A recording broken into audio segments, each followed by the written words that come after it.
All right, let's talk about what chemicals to use to clean your wheels. All right, so first things first, we have to understand what it is we're cleaning. There's basically two things that are found on a wheel.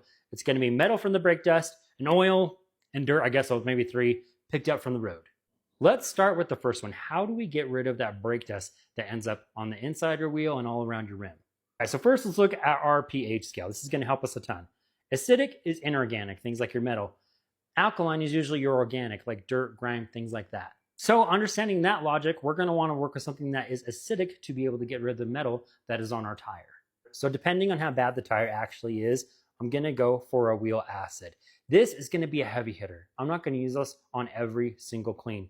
I'm going to use this on wheels that are highly neglected and have not been cleaned in a long time. This is something that should be used with caution because it's an acid. It'll eat away. You need to wear the proper equipment when using it, and you need to understand proper dilutions when using it as well. On a really, really heavy, like bad brake dust job where a brake locked up or something like that, I'm usually going to hit it at 4-to-1 and repeat as needed. But usually 10-to-1 cleans up a wheel pretty good. Might have to hit it once or twice, but I wouldn't go anything lighter than that or heavier than that, in my opinion. If you're new to detailing and don't want to use some acid because you feel uncomfortable with it, you can also pick up an iron remover. This is going to break down the iron particles that are on the tire and be able to do it a lot safer and doesn't have a lot of the risks that come with using acid.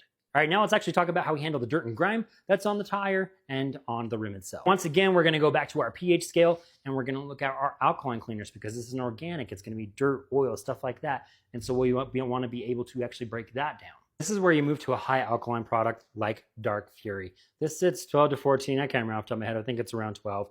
But I usually use this around 4 parts water to 1 part product, and it does a fantastic job cleaning up wheels. This, I would consider a heavy hitter as well. I'm probably not going to use this every single time or not use it at this dilution every single time.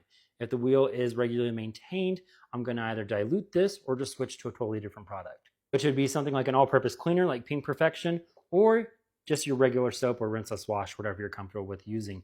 If you regularly maintain your wheels, meaning clean them every other week, or you're just on top of it weekly, you don't need these heavy hitters to be able to clean them. They're going to end up doing more damage because they are so aggressive.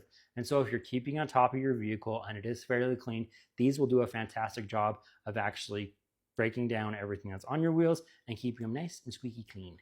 If you made it this far in the video, thank you. You're a real one. If you want to see more detail and content like this, drop a follow. I appreciate it. If you have any questions, comment or direct message me. I try to answer everybody back. I try not to be a jerk. Just help everybody out detailing. Anyways, appreciate you guys. Peace.